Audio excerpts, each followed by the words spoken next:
Hello everyone, मैं अभिषेक भारती आप सभी का आज की क्लास में स्वागत करता हूं। इस क्लास में हम लोग फ्यूचर टेंस के बारे में पढ़ेंगे। इसके पहले मैंने प्रेजेंट टेंस और पास्ट टेंस के सभी क्लासेस आपको करा रखे हैं। अगर आप उन वीडियोस को नहीं देखे हैं तो आप प्रेजेंट टेंस और पास्ट टेंस के क्लासेस को मेरे यूट्यूब चैनल ABS एकेडेमिया पर जाकर देख सकते हैं। चलिए आज की क्लास को हम लोग स्टार्ट करते हैं, जिसमें हम लोग फ्यूचर टेंस के बारे में पढ़ेंगे और फ्यूचर टेंस से किस किस प्रकार के कौन कौन से रूल्स पर क्वेश्चंस बन सकते हैं उन सब को यहाँ पर सीखेंगे। चलिए आज की क्लास को स्टार्ट करते हैं। चलिए देखिए, फ्यूचर टेंस को दिखाने के लिए विल और शैल का यूज़ किया जाता है। विल और शैल के और भी बहुत सारे फंक्शंस हैं। विल और शैल एक प्रकार का मॉडल्स होता है और जब हम लोग मॉडल्स टॉपिक को पढ़ेंगे उस समय पर मैं बताऊंगा कि विल और शैल के और भी क्या क्या फंक्शंस हैं। लेकिन बहुत सारे फंक्शंस में से एक फंक्शन विल और शैल का है कि ये फ्यूचर दिखाने के लिए यूज़ किया जाता है। इसका मतलब फ्यूचर टेंस में हम हमेशा विल और शैल का यूज़ करते हैं। अब देखिए, शैल कब यूज़ किया जाता है? तो जब कोई स्पीकर बात करता है। स्पीकर दिखाने के लिए कौन होता है? आई या वी। अंग्रेजी भाषा में जब हम स्पीकर बोलते हैं वो सब्जेक्ट जो स्पीकर को दिखाए वो आई और वी होता, मैं और हम। ठीक है, तो जब आई और वी बात करता है एज सब्जेक्ट, वो जब सब्जेक्ट होता है तो वो अपने साथ शैल का यूज़ करता है। शैल का एक काम होता है पोलाइट वे ऑफ स्पीकिंग, तो बोलने में मधुरता लाने के लिए शैल का यूज़ करते हैं। तो क्योंकि अंग्रेजी भाषा में जब स्पीकर आई और वी बोलेगा तो वो चाहेगा कि मेरी बातों में पोलाइटनेस हो, तो उस पोलाइटनेस के लिए वो शैल का यूज़ करता है। तो शैल का एक फंक्शन होता है कि ये अपने बोलने में पोलाइट वे का यूज़ किया जाता है। विल क्या होता है? तो विल बाकी अदर सब्जेक्ट के साथ आता है। जब आई और वी को छोड़ के जितने भी सब्जेक्ट्स हैं, जैसे ही है, सी है, दे है, इट है ना, या कोई नाउन है, तो इस तरह के जितने भी सब्जेक्ट्स हैं उन सब के लिए विल आएगा। अच्छा, विल आई और वी के साथ भी आ जाता, लेकिन एक एक्स्ट्रा फंक्शन है कि सेल आई और वी के साथ ज़्यादातर यूज़ किया जाता है। ठीक है, तो इतना समझ में आ गया। चलिए तो हम लोग देखेंगे फ्यूचर का पहला टेंस। फ्यूचर का फर्स्ट टेंस है फ्यूचर इंडेफिनिट। फ्यूचर इंडेफिनिट क्या होता है? तो देखिए, फ्यूचर इंडेफिनिट्स के पहले हम लोग प्रेजेंट के साथ कंपेयर करेंगे, क्योंकि जब प्रेजेंट टेंस आपका बेस है, हमने प्रेजेंट टेंस आपको करा रखा है, तो प्रेजेंट टेंस को बेस बना लो और बेस के अकॉर्डिंग कंपेयर करो कि अगर फ्यूचर लिखना होगा तो क्या अंतर आएगा। जैसे मैं बताया था, दे गो देयर, दे प्लूरल है तो प्लूरल के साथ वर्ब वन में गो होगा, गोज नहीं होगा। दे गो देयर, वे वहां जाते हैं, कौन सा टेंस है? Present indefinite. वे वहां जाते हैं प्रेजेंट इंडेफिनिट है। अगर मैं बोलूं वे वहां जाएंगे, फ्यूचर में, अभी नहीं, फ्यूचर में वो वहां जाएंगे, दे विल गो देयर, तो हमको दे के साथ विल लगाना पड़ेगा, तो बन जाएगा दे विल गो देयर। ये फ्यूचर टेंस दिखा देगा। ऐसे ही मैं बोलूं ही गोज देयर, अब ही सिंगुलर है, तो सिंगुलर है तो प्रेजेंट टेंस में, प्रेजेंट इंडेफिनिट टेंस में गो के साथ एस लगता था, तो ही गोज देयर आया। ही गोज देयर, वह वहां जाता है। अगर मैं बोलूं वह वहां जाएगा तो क्या लिखना पड़ेगा? तो ही विल गो देयर। अब देखो यहाँ पे क्या डिफरेंस आया कि जब प्रेजेंट टेंस लिख रहे थे तब तो गो का गोज हो गया सिंगुलर के साथ, लेकिन जब हम फ्यूचर लिख रहे हैं तो गोज नहीं करना है, वो गो ही होता है। ऐसा होता क्यों है? क्योंकि जब भी हम विल और सेल लगा देते हैं, विल लगा दो या सेल लगा दो, विल और सेल क्या होता है? मॉडल्स होता है। तो मॉडल्स अपने बाद जो वर्ब लेगा उस वर्ब में एस और ईएस का इफेक्ट आने नहीं देता है, वो डायरेक्ट V1 वर्ब को ही यूज करता है। तो जब भी मॉडल आता है तो उसके बाद डायरेक्ट V1 यूज हो जाता है, इसलिए यहाँ पे एस ईएस नहीं आ पाएगा। तो ही विल गो देयर। तो अगर ये चार सेंटेंस समझें तो हम बोल सकते हैं कि प्रेजेंट इंडेफिनिट का फॉर्मेट क्या होगा। तो प्रेजेंट इंडेफिनिट का फॉर्मेट कुछ ऐसा होता है कि सब्जेक्ट सिंगुलर हो या प्लूरल हो, उसके साथ आप विल लगाओगे या सेल लगाओगे, जैसा सब्जेक्ट होगा उस हिसाब से, और उसके बाद हम डायरेक्ट V1 लगाएंगे, V1 SES नहीं लगाएंगे। तो फ्यूचर इंडेफिनिट टेंस में V1 होता है। तो प्रेजेंट इंडेफिनिट से अंतर क्या है? तो प्रेजेंट इंडेफिनिट में जब सिंगुलर प्लूरल होता था, सिंगुलर के साथ V1 SES आता था और प्लूरल के साथ V1 आता था। लेकिन जब हम फ्यूचर लिख रहे हैं तो फ्यूचर लिखते समय बस इतना अंतर है कि बीच में विल और सेल आ जाएगा, दोनों में से कोई एक, और सिंगुलर हो या प्लूरल हो दोनों के साथ ही V1 ही होगा। चलिए कुछ और एग्जाम्पल्स, जैसा कि लिख के आया, they will buy a new car. देखो, they will buy a new car next month, क्या मतलब हुआ? नेक्स्ट मंथ अगले महीना। तो नेक्स्ट मंथ अपने आप में क्या दिखा रहा है? फ्यूचर दिखा रहा है कि अभी नहीं खरीद रहा है, वो फ्यूचर में खरीदेगा। वे अगले महीने नई कार खरीदेंगे। अगर वे अपने अगले महीने नई कार खरीदेंगे तो हमको बोलना पड़ेगा दे विल बाय, देखो विल आ गया फ्यूचर, बाय हो गया V1। They will buy a new car next month, वे अगले महीने एक नई गाड़ी खरीदेंगे। They will buy a new car next month. अब आपसे एग्जाम में गलती कैसे करवाता है, अब वो एक दो एग्जाम्पल ले लें।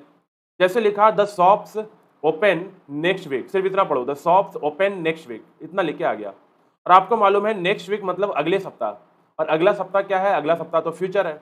और अगर नेक्स्ट वीक फ्यूचर है तो आपने सेंटेंस में फ्यूचर कहीं दिखाया, नहीं दिखाया, तो हम बोलेंगे कि ओपन गलत होगा, ओपन के पहले हमको विल देना होगा, तो बन जाएगा will open. The shops will open next week, the shops will open next week, next month, है ना, नेक्स्ट डे, कुछ भी बोलो। जो दुकानें हैं, शॉप्स मतलब हो गया दुकान, जो दुकानें हैं वे अगले सप्ताह खुलेंगी, अगले सप्ताह खुलेंगी, अगले दिन खुलेंगी, अगले महीने खुलेंगी। ठीक है। अब देखो इसी का कभी कभी पैसिव वॉइस बना देता है। अभी एक्टिव वॉइस पैसिव वॉइस भी हम लोग इंग्लिश में पढ़ेंगे आगे चल करके। अभी देखो पैसिव वॉइस क्या बना दिया, the shops are opened next week, अभी आर ओपेंड नेक्स्ट वीक लिखा, the shops are opened next week. अब हमको देखना है कि नेक्स्ट वीक क्या है, ये तो फ्यूचर है, हमने यहाँ पे प्रेजेंट लिख रखा है आर, तो आर को हटाने के लिए मतलब फ्यूचर दिखाने के लिए क्या लगाना होगा, विल लगाना होगा। द शॉप्स विल लगा दिया। अब देखो विल लगा दिया तो विल के बाद ना इज एम आर नहीं आता है, तो इज एम आर का बेस फॉर्म क्या था, तो बेस फॉर्म हमने पढ़ा रखा है बी, तो विल के बाद बी आ जाता है। तो इसी सेंटेंस को हम ऐसा बोलेंगे, the shops will be opened next month. ऊपर वाला सेंटेंस एक्टिव वॉइस था, the shops will open next month या नेक्स्ट वीक, और जब पैसिव वॉइस बनाओगे तो बनेगा the shops will be opened next week. मतलब अगर ओपन लिखा हुआ है तो विल ओपन बोलो, आर ओपेंड लिखा हुआ है तो आर को काट को विल बी ओपेंड बोलो। तो ये हो गया आपका फ्यूचर इंडेफिनिट। तो फ्यूचर इंडेफिनिट में मिला जुला के हम दो बात समझे कि विल सेल के साथ सिर्फ V1 लगाना है, चाहे वो सिंगुलर हो या प्लूरल हो। और अगर कोई भी बात आपको वहां पर पैसिव वॉइस में लिखा हुआ हो तो आप विल बी लगा देंगे, आर हटा देंगे, इज हटा देंगे, है ना, तो इस तरह को हटा करके विल बी लगा देंगे। तो हो गया ये फ्यूचर इंडेफिनिट। चलिए अब पढ़ते हैं हम लोग फ्यूचर कॉन्टिन्यूअस के बारे में कि फ्यूचर कॉन्टिन्यूअस टेंस क्या होता है। चलिए देखिए, जैसे कि प्रेजेंट कॉन्टिन्यूअस क्या होता था, पहले ये याद करो। तो प्रेजेंट कॉन्टिन्यूअस में हमने बताया था कि सब्जेक्ट के साथ इज एम आर होता था और इज एम आर के साथ V1 ING आता था। अगर ऐसा कोई भी फॉर्मेट है तो वो प्रेजेंट कॉन्टिन्यूअस को दिखाएगा, पढ़ रखा है आपने। अब सोचो इसी को हमको फ्यूचर बनाना है, तो देखो वर्ब 1 ING को कोई चेंज नहीं करेंगे, वो तो सेम वैसा ही रहेगा। और अभी हमने बोला कि इज एम आर का बेस फॉर्म क्या होता है, बी, तो यहाँ पे हम बी यूज करेंगे। अब बी के पहले फ्यूचर दिखाने के लिए या तो विल आ जाएगा या सेल आ जाएगा। इसका मतलब फ्यूचर कॉन्टिन्यूअस कैसा होगा, तो सब्जेक्ट होगा, विल होगा, सेल होगा, बी के साथ V1 ING होगा। अब आ जाओ इसका हिंदी कैसे निकलेगा, तो एक दो एग्जांपल लेके देखते हैं। ने बोला they are watching a movie, देखो दे है प्लूरल, तो प्लूरल के साथ इज तो आएगा नहीं, आ रहेगा। तो they are watching a movie, वे लोग मूवी देख रहे हैं। देखो वे मूवी देख रहे हैं मतलब प्रेजेंट में मूवी देख रहे हैं, they are watching a movie, present tense. अगर हमको इसको फ्यूचर बनाना है तो बोले क्या बनेगा, तो आर को हटा के लिखेंगे विल बी, हमने बोला फ्यूचर दिखाने के लिए विल और आर की जगह be, they will be watching a movie. अब इसका हिंदी निकलता है कि वे लोग मूवी देख रहे होंगे, मतलब हम अभी नहीं देख रहे हैं, अभी देख रहे हैं तो प्रेजेंट होगा। अच्छा ठीक है। अगर हम बोले दे वेयर वॉचिंग अ मूवी तो पास्ट हो गया, वे लोग मूवी देख रहे थे, दे वेयर वॉचिंग अ मूवी। लेकिन अगर हमको फ्यूचर बनाना है तो वे लोग मूवी देख रहे थे, पास्ट है, वे मूवी देख रहे हैं, प्रेजेंट है। अब सोचो कोई इंसान अगर फ्यूचर में मूवी देख रहा होगा तो क्या बोलेंगे, तो they will be watching a movie, वे लोग मूवी देख रहे होंगे, वे लोग मूवी देख रहे होंगे। मतलब जब हम फ्यूचर में जाएंगे तो वहां पे वो एक्शन कॉन्टिन्यूअस चल रहा होगा, तो वे लोग मूवी देख रहे होंगे। चलो अब एक दो एग्जाम्पल यहाँ पे समझो। देखो हमने बोला he is going to buy a new book next week, he is going to buy a new book next week. Next week क्या है, तो नेक्स्ट वीक तो फ्यूचर है। अब आप बोलोगे सर अगर नेक्स्ट वीक फ्यूचर है तो यहाँ पे विल तो कहीं नहीं दिखा, पहले इसका हिंदी बनाओ कि हिंदी क्या बना। देखो ही इज गोइंग टू, वह जा रहा है, ही इज गोइंग जा रहा है, कहाँ जा रहा है, to buy a new book, एक नई किताब खरीदने। तो he is going to buy a new book, वह जा रहा है नई किताब खरीदने अगले सप्ताह। तो एक बात बताओ, क्या वो अभी जा रहा है क्या? अगर अभी जा रहा है तो हम अगले सप्ताह नहीं बोलते, हम इतना ही बोलते हैं, तो हम प्रेजेंट कॉन्टिन्यूअस टेंस लगाते हैं।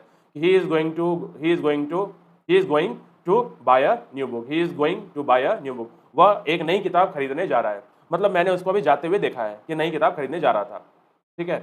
लेकिन अगर मैं बोल रहा हूं कि वो अगले सप्ताह जा रहा है, तो अगले सप्ताह जा रहा है इसका मतलब कि इसमें कहीं ना कहीं फ्यूचर हिडन होता है, फ्यूचर सेंस हिडन होता है। तो जब फ्यूचर सेंस हिडन होता है तो इसी बात को हम ऐसा भी लिख सकते हैं, he will buy a new book next week, जैसे अभी ऊपर हमने लिखा था, है ना, he will buy a new car next month. वैसे ही बन गया he will buy a new book next week, वो अगले सप्ताह एक नई किताब खरीदेगा। अब इसी बात को हम ऐसे भी बोल सकते हैं, वह अगले सप्ताह नई किताब खरीदने जा रहा है। तो दोनों का मीनिंग क्या होता है? Same meaning. अगर सेम मीनिंग है, जिसका मतलब एक फॉर्मेट आपको ध्यान रखना है कि अगर विल और सेल के साथ वी1 नजर आए, विल और सेल के साथ वी1 है, जैसे विल के साथ यहाँ वी1 था, बाय था, तो इसी बात को हम is am are going to वी1 लिख सकते हैं। इज एम आर के साथ गोइंग टू वी1 लिख सकते हैं। तो जैसा सब्जेक्ट होगा उस हिसाब से इज एम आर में कोई एक लगा देंगे, गोइंग लगा देंगे, टू लगा देंगे, और बाय का वी1 मतलब वी1 लगा देंगे। तो विल और सेल के साथ अगर वी1 लिखा हुआ हो, उसी बात को हम is am are going to plus वी1 भी बोल सकते हैं।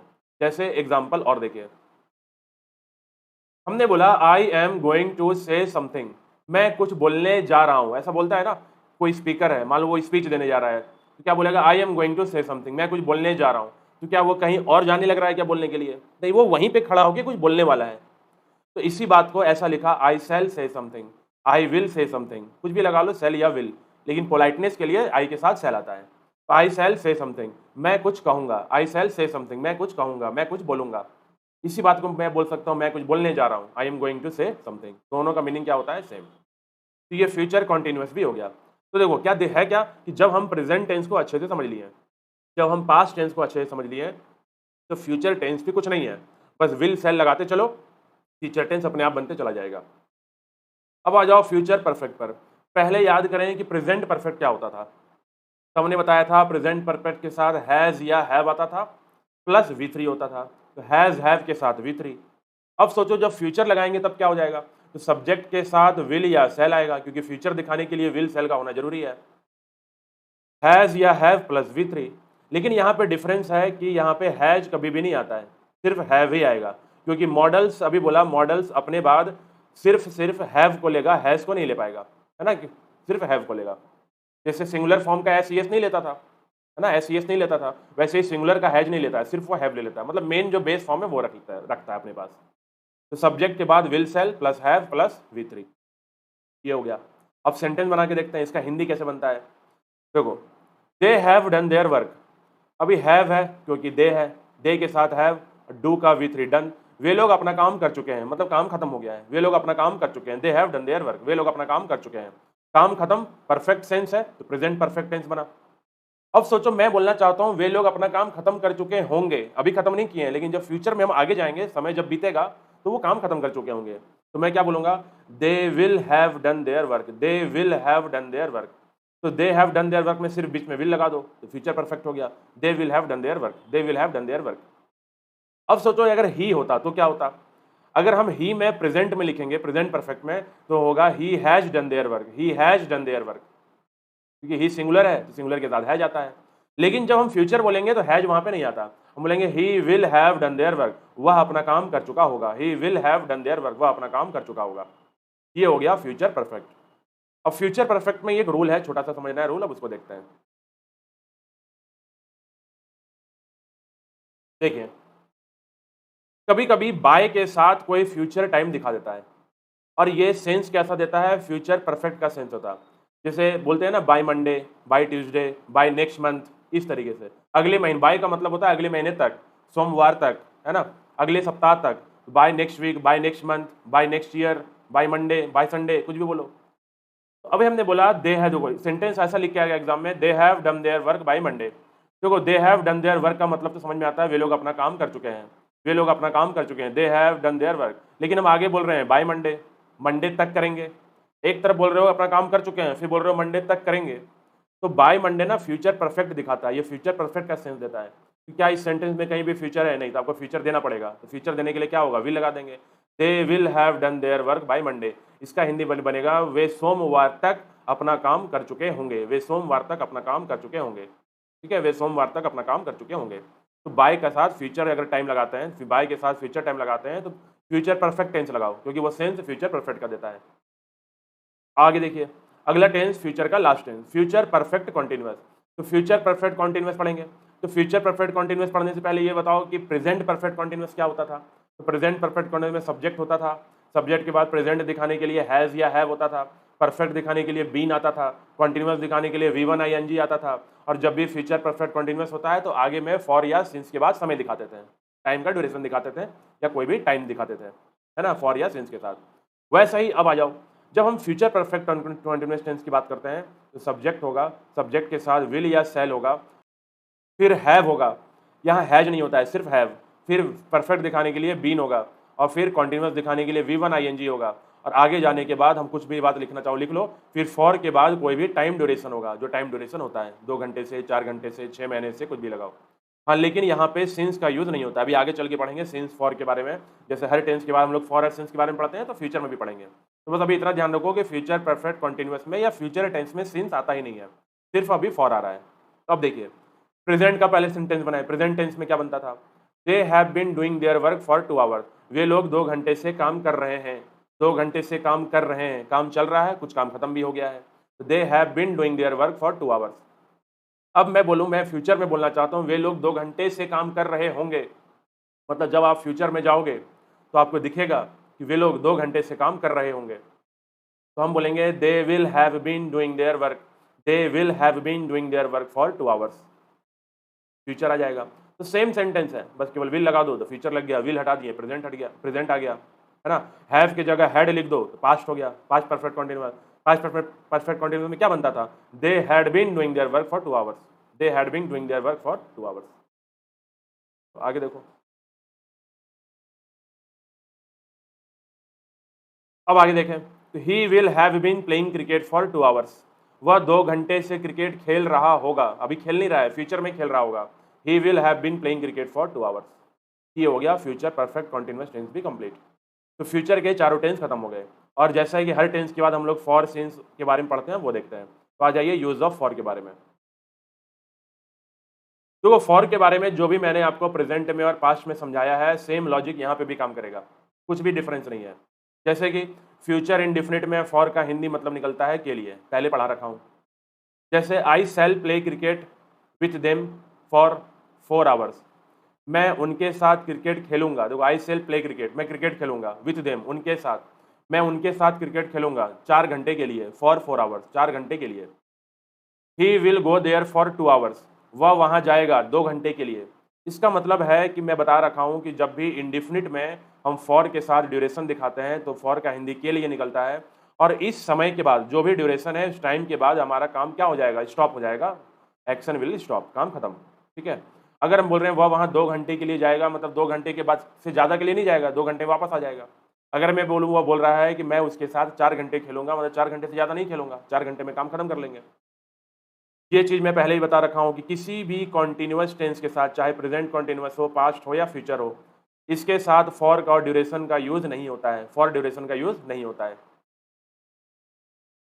जैसे बना I shall be playing cricket for 2 hours. तो I shall be playing cricket तक तो सही है, मैं क्रिकेट खेल रहा होऊंगा। I shall be playing cricket, मैं क्रिकेट खेल रहा हूँगा। लेकिन मैं बोल रहा हूँ मैं 2 घंटे से क्रिकेट खेल रहा हूँगा, तो कुछ खेल चुके होगे तो परफेक्ट लगाओ, परफेक्ट है नहीं, इसलिए इस टेंस में कॉन्टिन्यूअस के साथ फॉर आता नहीं है। अब आ जाओ फ्यूचर परफेक्ट कॉन्टिन्यूअस पर। फ्यूचर परफेक्ट कॉन्टिन्यूअस में फॉर का हिंदी क्या निकलता है? से। और देखो, क्योंकि ये कॉन्टिन्यूअस है तो केवल एक्शन वर्ब के लिए होगा, पहले बता रखा हूँ। नॉन एक्शन वर्ब के साथ कॉन्टिन्यूअस नहीं लगा पाएंगे, तो सिर्फ एक्शन वर्ब के लिए आता है। और तीसरी बात, जब भी हम फॉर का हिंदी से निकलता है, इसका मतलब एक्शन खत्म नहीं होता, एक्शन आगे भी चलता रहता है। Action will continue after the time, duration के बाद भी एक्शन चलता रहता है। जैसे बोला he will have been living there for 4 years. वह वहाँ 4 साल से रह रहा होगा। देखो, वह वहाँ 4 साल से रह रहा होगा। He will have been living there, he will have been living there for 4 hours, 4 years. वह वहाँ 4 साल से रह रहा होगा। अब आ जाओ फ्यूचर परफेक्ट में। पहले ही बता रखा हूँ कि फ्यूचर परफेक्ट में भी फॉर का हिंदी क्या निकलता है? से। और future perfect action non action दोनों वर्ब को रख लेता है, और फ्यूचर परफेक्ट में भी जो एक्शन होता है वो कंटिन्यू रहता है टाइम ड्यूरेशन के बाद, मतलब ये एक्शन चलता रहता है। मतलब देखने में, सेंटेंस को पढ़ने में तो आपको लगेगा परफेक्ट मतलब काम खत्म, लेकिन वो काम खत्म नहीं होता, उसमें कंटिन्यूअस हिडन होता। ये सारी चीजें मैंने अपने प्रीवियस वीडियोस में आपको समझा रखा है, अभी केवल रिवीजन ही है। तो he will have lived there for 4 years. He will have lived there for 4 years. वह वहाँ 4 साल से रह चुका होगा। रह चुका होगा मतलब अभी भी रह रहा है, रहना खत्म नहीं किया है ना। तो ये सेंटेंस बना। तो he will have been living there for 4 years या he will have lived there for 4 years, दोनों का मीनिंग जो होता है वो क्या होता है? Same meaning. पढ़ा रखा हूं मैं, है ना, सेम मीनिंग। अब देखो नोट में, सिंस का यूज फ्यूचर टेंस में नहीं होता है। किसी भी फ्यूचर टेंस में सिंस मत लगा देना कभी भी गलती से। सिंस का काम है बीते हुए समय को दिखाना। कल से, 2020 से, कल से, पिछले सप्ताह से, पिछले महीने से, है ना, ऐसा, जब से वे आए थे, ऐसा। तो ये हमेशा बीते हुए बात को दिखाता है। इसलिए हम बोलेंगे कि सिंस का यूज फ्यूचर में आएगा नहीं। तो सिंस, यूज ऑफ सिंस कहाँ कहाँ यूज होता है, तो केवल 4 टेंस हमने पढ़ रखे हैं। प्रेजेंट के 2 tense, present perfect continuous. Past के 2 टेंस, पास्ट परफेक्ट कॉन्टिन्यूअस। तो सिंस का यूज केवल और केवल आपको 4 ही टेंस में नजर आते हैं। ठीक है, अब देखो एक एग्जांपल ऐसा लिख के दे देगा आपको, he will have been playing cricket since या फॉर या फ्रॉम टुमारो। अब आपको देखना है, एक बार होता है he will have been playing cricket, वह यहाँ पे, यहाँ तक देखो पहले क्या बना, वह क्रिकेट खेल रहा होगा। He will have been playing cricket, वह क्रिकेट खेल रहा होगा। कब खेल रहा होगा, फ्यूचर में। अब क्योंकि फ्यूचर परफेक्ट कॉन्टिन्यूअस है, विल हैव फ्यूचर दिखा रहा है, been perfect continuous. Future perfect continuous में आगे टाइम ड्यूरेशन भी तो होता है। अब देखो क्या सिंस लगा सकते हैं क्या, तो आपको मालूम है सिंस तो ऐसे भी नहीं आता, डायरेक्ट खत्म हो गया, क्योंकि फ्यूचर के साथ सिंस लगाना ही नहीं है। क्या फॉर लगा सकते हैं, तो फॉर ड्यूरेशन को दिखाता है। अगर मैं बोल रहा हूँ कल से, तो फॉर का काम ड्यूरेशन दिखाना है, 2 घंटे से, 4 घंटे से, 2 महीने से, ऐसा। ये पॉइंट ऑफ टाइम थोड़ी दिखाता है। पॉइंट ऑफ टाइम दिखाने के लिए हमको क्या यूज करना होगा, तो फ्रॉम यूज करना होगा। तो पहली बार मैं टेंस में इंट्रोडक्शन करने जा रहा हूँ फ्रॉम का। अभी तक हम लोग केवल सिंस और फॉर के बारे में पढ़ रहे थे। अब हम लोग देखेंगे कि फ्रॉम का यूज कहाँ कहाँ पर होता है। तो देखो फॉर का काम है ड्यूरेशन दिखाना, सिंस का काम है पॉइंट ऑफ टाइम दिखाना, क्योंकि फ्यूचर में पॉइंट ऑफ टाइम के लिए सिंस तो आ ही नहीं पाएगा। ठीक है, और फॉर का काम है ड्यूरेशन दिखाना। तो पॉइंट ऑफ टाइम कौन दिखाएगा, तो पॉइंट ऑफ टाइम फ्रॉम दिखाता है फ्यूचर टेंस में। अब आ जाओ यूज ऑफ फ्रॉम। फ्रॉम कहाँ कहाँ पे नजर आता है, देखो यूज ऑफ फ्रॉम। फ्रॉम का use present perfect continuous, past perfect continuous और फ्यूचर परफेक्ट कॉन्टिन्यूअस, तीनों ही टेंस में यूज होता है। अभी तक मैंने आपको पहले कभी फ्रॉम के बारे में नहीं पढ़ाया, लेकिन अब मैं पढ़ा रहा हूँ, क्योंकि तीनों को एक साथ समझ लेंगे यहीं पे। तो फ्रॉम का use present perfect continuous, past perfect continuous और फ्यूचर परफेक्ट कॉन्टिन्यूअस में आता है। अच्छा एक बात और, हमने पढ़ा कि प्रेजेंट परफेक्ट कॉन्टिन्यूअस और पास्ट परफेक्ट कॉन्टिन्यूअस में तो सिंस भी आता है, फ्रॉम भी आता है, सिंस भी आता है, फ्रॉम भी आता है। लेकिन फ्यूचर में सिंस नहीं आता है, केवल कौन आता है, फ्रॉम आता है। तो जो काम सिंस कर रहा था प्रेजेंट परफेक्ट कॉन्टिन्यूअस और पास्ट परफेक्ट कॉन्टिन्यूअस में, वही काम अब फ्रॉम करेगा, है ना, वही काम फ्रॉम भी करता है। लेकिन फ्यूचर की मजबूरी है कि वो अपने साथ सिंस को नहीं रख सकता। अब है कि फ्रॉम दिखाता क्या है, तो फ्रॉम के बाद पॉइंट ऑफ टाइम आता है, पॉइंट ऑफ टाइम आता, और फॉर के बाद ड्यूरेशन आता। तो ड्यूरेशन तो हर जगह आ रहा है, वो तो छोड़ दो। फ्रॉम के बाद पॉइंट ऑफ टाइम आता। पॉइंट ऑफ टाइम पास्ट का भी समय हो सकता है, प्रेजेंट का भी समय हो सकता है, फ्यूचर का भी समय हो सकता है, क्योंकि तीनों टेंस हैं, तीनों में कोई भी टाइम वो ले सकता है। चलो एग्जाम्पल देखें, कुछ और एक दो रूल समझ लो। तो क्या लिख रखा है कि from is also use as since in present and past perfect continuous. मतलब प्रेजेंट परफेक्ट कॉन्टिन्यूअस और पास्ट परफेक्ट कॉन्टिन्यूअस में सिंस के जगह फ्रॉम का यूज कर सकते हैं। जहाँ पे सिंस होगा वहाँ पे फ्रॉम भी लिख दोगे तो सही हो जाएगा। But only from not since can be use in future perfect continuous. परंतु फ्यूचर परफेक्ट कॉन्टिन्यूअस में केवल फ्रॉम आता है, सिंस नहीं आता है। अब इसको एग्जाम्पल से समझते हैं। देखिए, they have been playing cricket, they have been playing, वे खेल रहे हैं, है ना, वे खेल रहे हैं। कब से खेल रहे हैं, सिंस 4 o'clock, 4 बजे से। अब सिंस की जगह फ्रॉम भी लगा लोगे तो सही है। They have been playing from 4 o'clock या सिंस 4 o'clock। वे लोग 4 बजे से खेल रहे हैं। 4 बजे से खेल रहे हैं मतलब कुछ तो खेल चुके हैं, वो परफेक्ट है। जो कॉन्टिन्यूअस है वो प्लेइंग है, वो भी खेलना चल भी रहा है। ये प्रेजेंट में आया। पास्ट में लिखे तो क्या बनेगा, they had been living there since 2015। वे लोग 2015 से वहाँ रह रहे थे, क्योंकि पास्ट है। वे लोग 2015 से वहाँ रह रहे थे। अगर 2015 से वहाँ रह रहे थे, क्या अब रहना छोड़ दिया क्या, नहीं, अभी भी कॉन्टिन्यूअस है ना। तो they had been playing, they had been living there since 2015। अब सिंस की जगह हम फ्रॉम भी लगा सकते हैं। लेकिन अब सोचो कि अगर हम फ्यूचर लिखें, they will have been doing their work, वे लोग अपना काम कर रहे होंगे सिंस या फ्रॉम 2025। अब क्योंकि फ्यूचर है, वे लोग अपना काम कर रहे होंगे, तो कब से कर रहे होंगे, तो आने वाले समय से ना, फ्यूचर से, 2025 से। तो 2025 आने वाला समय है, आने वाला समय सिंस थोड़ी दिखाएगा, वो कौन दिखाएगा, फ्रॉम। तो फ्रॉम 2025। क्लियर है। चलो आगे देखो, नोट में सिंस प्रीपोजिशन भी होता है, सिंस कंजंक्शन भी होता है। अभी हमने सिंस के बारे में कितना पढ़ा कि दो स्टेटमेंट को जोड़ने के लिए सिंस कभी कभी कंजंक्शन का भी काम करता है और सिंस प्रीपोजिशन का भी काम करता है, सिंस दोनों काम करता है। लेकिन जो फ्रॉम होता है वो केवल प्रीपोजिशन का काम करता है। ठीक है, जैसे कि ही, जो हमने प्रेजेंट में लिखा, प्रेजेंट टेंस में, he has been living with Rohit, वह मोहित के साथ रह रहा है। He has been living with Rohit, Mohit के साथ रह रहा है, वो मोहित के साथ रह रहा है। सिंस या from he came to Delhi, since, पहले सिंस पढ़ो, since he came to Delhi, जब से वह दिल्ली आया है। अब हमने क्या बताया, सिंस तो पॉइंट ऑफ टाइम है, पॉइंट ऑफ टाइम के लिए स्टेटमेंट भी आ सकता है या कोई डायरेक्ट टाइम आ सकता है। तो सिंस के बाद कोई स्टेटमेंट है, ही केम टू दिल्ली, जब से वह दिल्ली आया था, ही केम, जब से वह दिल्ली आया था, वह मोहित के साथ रह रहा है। He has been living with Rohit, he has been living with Rohit, वह रोहित के साथ रह रहा है, since he came to Delhi, जब से वह दिल्ली आया था। ठीक है, तो अब हमने बोला कि सर प्रेजेंट, यहाँ देखो मैंने क्या बताया कि प्रेजेंट टेंस में जहाँ पे फ्रॉम आता है वहाँ पे सिंस भी आता है, जहाँ सिंस आता है वहाँ फ्रॉम भी आता है। आप बोलोगे सर यहाँ पे तो सिंस है, तो क्या यहाँ पे फ्रॉम लगा सकते हैं? तो नहीं, यहाँ पे फ्रॉम नहीं लगा सकते। क्यों नहीं लगा सकते? क्योंकि सिंस अभी प्रीपोजिशन का नहीं, सिंस अभी कंजंक्शन का काम कर रहा है, और फ्रॉम कंजंक्शन का काम करता नहीं है, फ्रॉम केवल प्रीपोजिशन का काम करता है। ठीक है, तो एक बात लास्ट समझ लो, कभी कभी फ्रॉम हमको ऐसे भी दिखता है, हम लोग देखते हैं ना कि फ्रॉम 9 AM टू 10 AM, जैसे classes will be held from 9 AM to 11 AM, classes को 9 बजे से 11 बजे तक रखा जाएगा। या the shops will open from 9 AM to 11 AM, कुछ भी समय लिख देते हैं। तो फ्रॉम प्लस के बाद कोई भी टाइम लिख दो, टू लिख के बाद से टाइम लिख दो, मतलब इस समय से लेकर के इस समय तक। तो फ्रॉम ऐसा भी होता है, फ्रॉम का यूज ऐसे भी करते हैं। ये हो गया आपका फ्यूचर टेंस कंप्लीट। तो मैं बोल सकता हूँ कि हमने टेंस के सारे लेक्चर खत्म कर लिए। हमने टेंस में present tense, past tense, future tense, for का यूज, सिंस का यूज और फ्रॉम का यूज सारा कंप्लीट कर लिया। सबको एक बार रिवाइज कर लो। अगर लेक्चर अच्छा लगे तो वीडियो को लाइक कर दो। ठीक है, तो चलो नेक्स्ट क्लास में मिलते हैं जल्दी एक नए टॉपिक के साथ। तब तक के लिए thanks all of you, take care.